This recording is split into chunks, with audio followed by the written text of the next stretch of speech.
हाँ, तो आज के वीडियो में अपन पढ़ने वाले हैं साबुन और अपमार्जक यानी सोप एंड डिटर्जेंट। ठीक है, बहुत इंपॉर्टेंट टॉपिक है।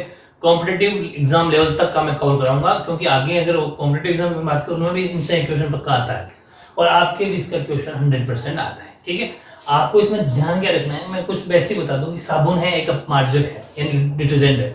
डिटर्जेंट वर्ड एक लैटिन वर्ड है, कोई आपको ज्यादा उस पर लोड नहीं लेना। सबको मैं अलग अलग पढ़ाऊंगा। पहले साबुन की बात करते हैं, उसके बाद अपन अपमार्जक की बात करेंगे। साबुन की बात करूं तो मैं the oldest detergent in A shop यानी कि साबुन सबसे पुराना अपमार्जक है।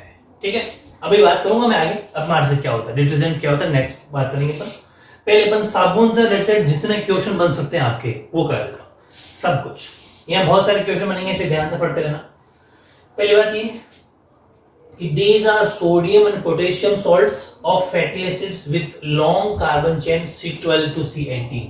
C12 है कार्बन 12 से लेकर कार्बन 18 तक। ये दीर्घ श्रृंखला वाले कार्बन 12 से कार्बन 18 कार्बन परमाणु वाले वसा अम्ल, फैटी एसिड का मतलब वसा अम्ल।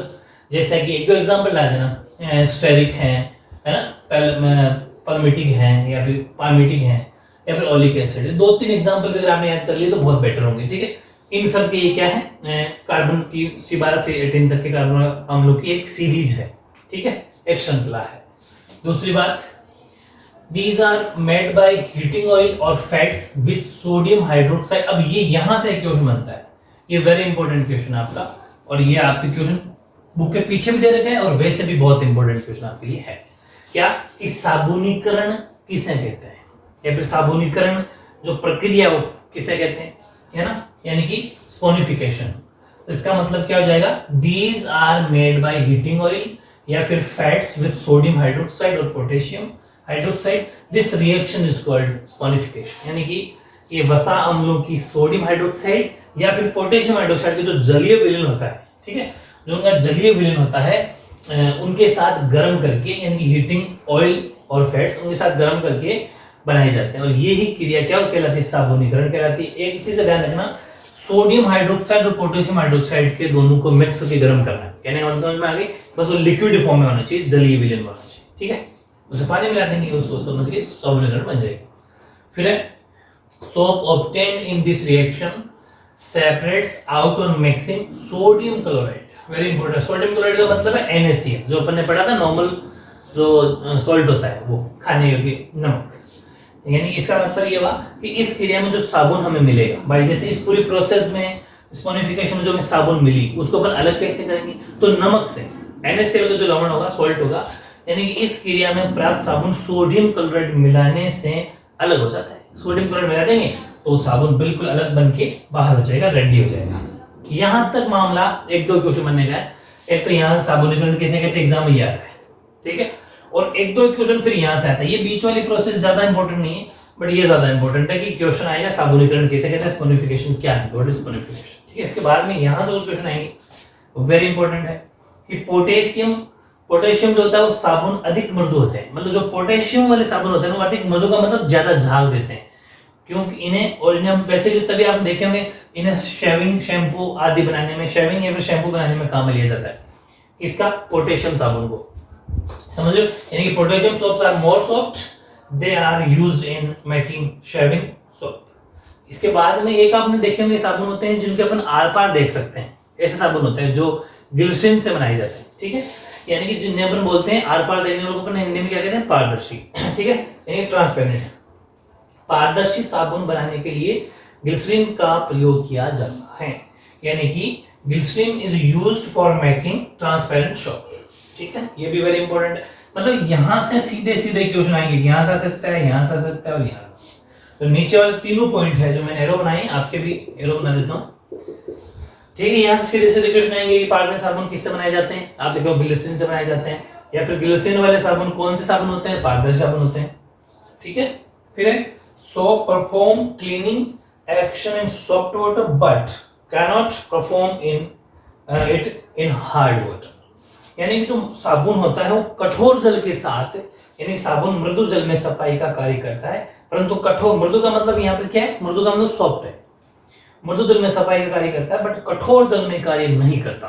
यानी कि soap perform cleaning action in soft water but, और यहां पर एक क्वेश्चन बनता है, एक तो ये बन जाएगा कि वो साबुन कौन से जल में अच्छा मतलब कार्य करती है, सफाई का काम करती है। और एक क्वेश्चन आएगा क्यों, ये क्वेश्चन आएगा कि साबुन मृदु जल में सफाई का कार्य करता है परंतु कठोर जल में कार्य नहीं करता, क्यों, व्हाई। ये वाला जो पॉइंट है आगे लिख दिया व्हाई, उसका आंसर बताता हूं मैं अभी जस्ट आगे वाली, इसी के जस्ट आगे, वो भी साबुन क्वेश्चन बनेगा। तो मतलब मैं छोड़ूंगा कुछ भी नहीं, जितने भी क्वेश्चन बनेंगे आप नोट्स बनाते रहो, साथ के साथ लर्न करते रहो, ये वेरी इंपॉर्टेंट पार्ट हो जाएगा इंग्लिश वाले बच्चों के लिए, हिंदी वाले, ठीक है। तो उस क्वेश्चन का आंसर मैंने आपके लिख दिया है कि क्यों वो कठोर जल में मतलब कि पानी जो है, साबुन जो है वो अपना मेल नहीं उतारता या फिर झाग नहीं देता। रीजन ये क्योंकि जल में कैल्शियम तथा मैग्नीशियम, कैल्शियम मतलब Ca2+ लिख सकते हो आप, या कैल्शियम और मैग्नीशियम आयन होते हैं जो साबुन के अणु में सोडियम आयन को प्रतिस्थापित कर देते हैं, वहां से हटा देते हैं। इस प्रकार जो उच्च वशीय अम्लों के कैल्शियम एवं मैग्नीशियम लवण बन जाते हैं। ध्यान रखना कि because in hard water calcium and magnesium ions are present. भाई हार्ड वाटर के अंदर कैल्शियम और मैग्नीशियम होते हैं, तो वो क्या करेंगे, वो which substitute sodium ion from soap molecule, वो साबुन में से सोडियम आयन को हटा देंगे। और जब वो वहाँ से सोडियम आयन को हटा देंगे तो in this way calcium and magnesium salts of higher fatty acids are formed. इस प्रकार उच्च वसीय अम्लों के कैल्शियम और मैग्नीशियम लवण बन जाते हैं। चलो ठीक है, कैल्शियम और मैग्नीशियम लवण तो बने, यानी कि ये फैटी एसिड तो बने, लेकिन ये क्या होते हैं एक्चुअली पानी में घुलते नहीं है, इनसॉल्युबल होते हैं। ये जो लवण बने, ये लवण जल में घुलनशील होते हैं, अतः अवक्षेपित हो जाते हैं और इस कारण से सफाई नहीं हो पाती। सफाई का मतलब मेल नहीं करता कपड़ों से। ये रीजन है कि these salts are insoluble in water so they get participated thus they cannot perform cleaning action। ठीक है, इस वजह से सफाई नहीं हो पाती।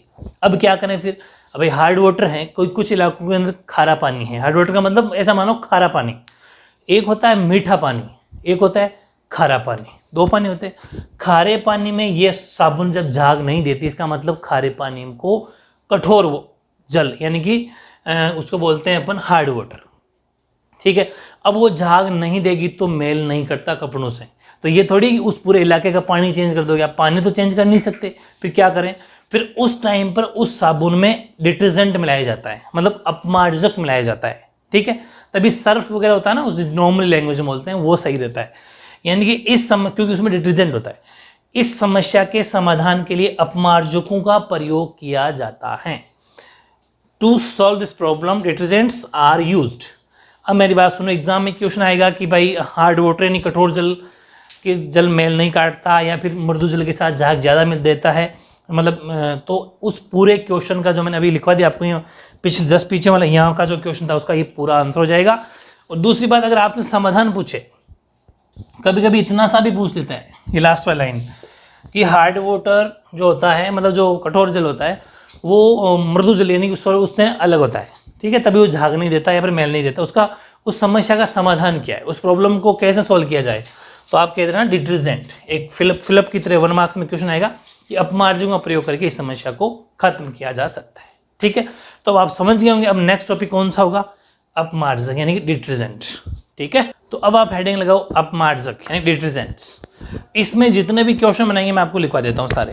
पहली बात तो ये कि अपमार्जक कठोर तथा मृदु दोनों ही प्रकार के जल में कार्य करते हैं, कैसा भी जल हो। ठीक है, यानी कि चाहे detergent work in both soft and hard water, दोनों वाटर, सॉफ्ट वाटर हो चाहे हार्ड वाटर, दोनों में काम करते हैं कौन, डिटर्जेंट। इसीलिए डिटर्जेंट पे कोई फर्क नहीं पड़ता कैसा ही पानी हो। और जब साबुन भी झाग नहीं देता है तो अपन उसमें अपमार्जक यानी कि डिटर्जेंट मिलाते हैं। समझ पा रहे हो? ओके, ये वेरी इंपॉर्टेंट बात पहली यही है इसकी। दूसरी बात है कि अब ये वाली चीज़ आपको रटनी है, क्योंकि अगर समझने के चक्कर में पढ़ोगे तो फिर 11-12 का पार्ट है, बहुत मुश्किल पड़ेगा। अभी इतना सा ही पढ़ लो, और ज़्यादा पढ़ना नेक्स्ट आप साइंस ले लेना, उसके बाद में आप केमिस्ट्री के अंदर अच्छे से पढ़ सकते हो। कि अपमार्जक सोडियम एल्किल सल्फेट, फॉर्मूला याद करने की जरूरत नहीं है, तथा सोडियम एल्किल बेंजीन सल्फोनेट होते हैं।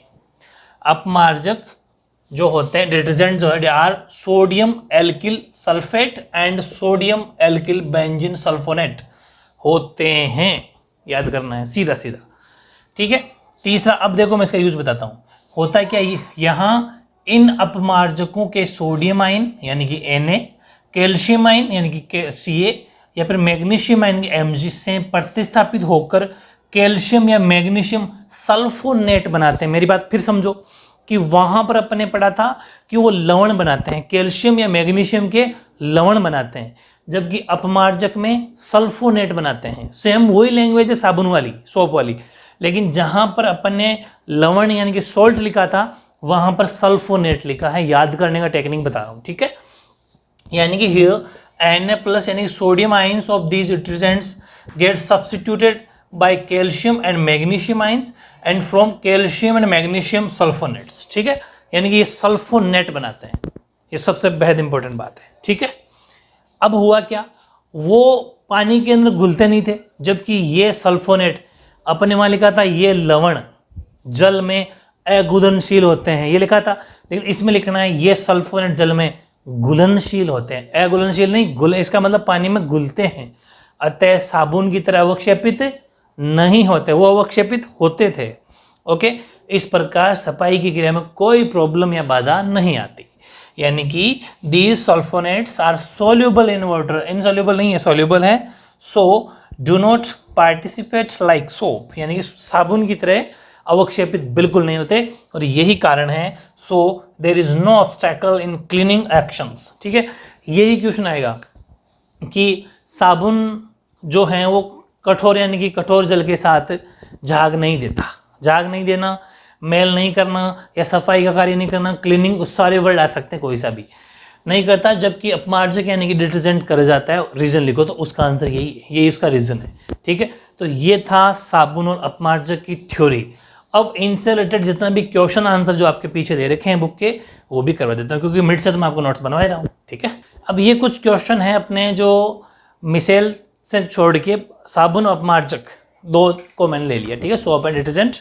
यानी कि क्वेश्चन नंबर 9 आपका ऑब्जेक्टिव रह गया था जो साबुन से रिलेटेड था, इसलिए मैंने छोड़ दिया था। सोप वर्क्स यानी साबुन कार्य करता है, किसमें करता है, ऑप्शन बताओ। सॉफ्ट वाटर में, मृदु जल में, बिल्कुल सही है, इसी में करता है। बाकी हार्ड वाटर में या दोनों में, इनमें से कोई आंसर इसका सही नहीं होगा, क्योंकि साबुन ओनली एंड ओनली मृदु जल के अंदर यानी कि सॉफ्ट वाटर के अंदर ओनली फॉर सोप काम करता है। तो ए इज द राइट आंसर। फिर व्हाट इज स्पोनिफिकेशन यानी कि साबुनीकरण। सेफोनिफिकेशन ये मैंने आपको बता दिया था, सेफोनिफिकेशन का मतलब होता है साबुनीकरण।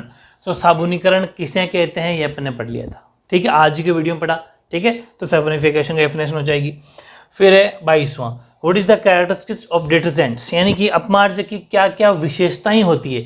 मैंने फर्स्ट पॉइंट लिखा था अभी अपमार्जक का, डिटर्जेंट का, कि ये दोनों यानी कि बहुत सॉफ्ट एंड हार्ड वाटर के अंदर, दोनों के अंदर विले हैं, सोल्यूबल हैं, और अच्छी तरह से ये उनके अंदर झाग देता है, ठीक है। ये बहुत सारे वो फर्स्ट रीजन जो था, या फिर एक दो और खूबियां लिख देना जो अपमार्जक के अंदर आपको, डिटर्जेंट के अंदर जो मैंने आपको लिखवाई थी, वो इसके अंदर आपका आंसर हो जाएगा, ठीक है। फिर इसने पूछा डिफरेंशिएट सोप एंड डिटर्जेंट। तो एक तो यही है कि ये मृदु जल में झाग देती है, जबकि ये दोनों में देती है, ठीक है। एक इनकी और कैरेक्टर स्केच एक और लिख देना, ठीक है। तो मतलब मिनिमम 1 या 2 अंतर आपको, इसमें 2 मार्क्स का क्वेश्चन है ये, दोनों में 2-2 3-3 अंतर आपको लिखने हैं सोप एंड वाटर में। फिर भी इसका आंसर मैं भी लिखवा देता हूँ, चलो इसका आंसर भी लिखा देता हूँ, 26वें का आंसर आपको लिखवा देता हूँ। बाकी इनमें देख लो, ये अपन ने कर लिया। इससे जो पिछला वीडियो था उसके अंदर ये है, क्या क्या आपको इंपॉर्टेंट किया एग्जाम के अंदर, NaOH, सबसे पहले इसका नाम, समझ पा रहे हो। फिर मैंने इसके लिखा है आपको यूजेस, हालांकि किसी किसी के मैंने मेथड भी लिखा है, मेथड आपके लिए इंपॉर्टेंट नहीं है, आपको इनके नाम और यूजेस और इनकी प्रॉपर्टीज, ठीक है, प्रॉपर्टीज, यूजेस और नाम वेरी इंपॉर्टेंट है। ये सारे के सारे मैंने पिछले 2 वीडियो, इसके पीछे 2 वीडियो जो थे उन दोनों के अंदर ये मैंने आपको करवा दिए हैं। बहुत ही अच्छे से याद कर लेना सबके नाम, प्रॉपर्टीज और यूजेस, यानी कि इनके नाम, रासायनिक नाम, केमिकल नेम, प्रॉपर्टीज का मतलब गुण और यूजेस का मतलब उपयोग, ठीक है। और एक बचता है लास्ट 33वां, ये अपना पीएच का क्वेश्चन था जो छूट गया था, वो मैंने आपको बहुत अच्छे से करवा दिया पीएच को, 2 वीडियो बनाए पीएच के, कि right uses of pH in normal life. हमारे नॉर्मल लाइफ में दैनिक उपयोग में कौन कौन से, तो मैंने आपको 5 लिखवाए थे, टीथ दिखे है ना, वो चींटी वाला, डंक वाला, वो सारे 5 यूजेस में से 2-2 लाइन भी लिखोगे तो इसका एक बहुत ही जबरदस्त आंसर बन जाएगा। अब मैं इसका आपको आंसर लिखवा देता हूँ। तो ये 2-3 रीजन में आपको थोड़ी हेल्प कर देता हूँ, हालांकि अपन ने जो थ्योरी लिखी है वहाँ से भी आप आंसर और ऐड कर सकते हो, लेकिन मैं कुछ खास आपको 3 पॉइंट लिखवा देता हूँ कि detergent work in both soft and hard water, यानी कि अपमार्जक कठोर और मृदु जल दोनों में कार्य करता है, but soap works in only for soft water. Second point लिखना, they are not suitable for washing with hard water, ठीक है, यानी कि ये कठोर जल में सफाई के लिए उपयोगी नहीं है। Second, they are suitable for washing with both hard and soft water, यानी कि ये कठोर और मृदु दोनों जल में सफाई के लिए उपयोगी है। और थर्ड है, दे आर बायोडिग्रेडेबल, ये बायोडिग्रेडेबल है जबकि most of them are non biodegradable, यानी कि ये जैव निम्नीकरण है जबकि ये अजैव निम्नीकरण है, ठीक है। ये बायोडिग्रेडेबल और नॉन बायोडिग्रेडेबल में आपको एक चैप्टर आएगा अपना, वो कौन सा आई थिंक, उसके अंदर अपन सारा कुछ कर लेंगे, ठीक है। अभी तो आपको ये 3 पॉइंट मैंने आपको हिंट दे दिए, 1-2 पॉइंट को एग्जाम्पल के और आप जोड़ना चाहते हो तो आप ऐड कर देना, आपके लिए थोड़ा बेनिफिट्स रहेंगे, ठीक है। ओके।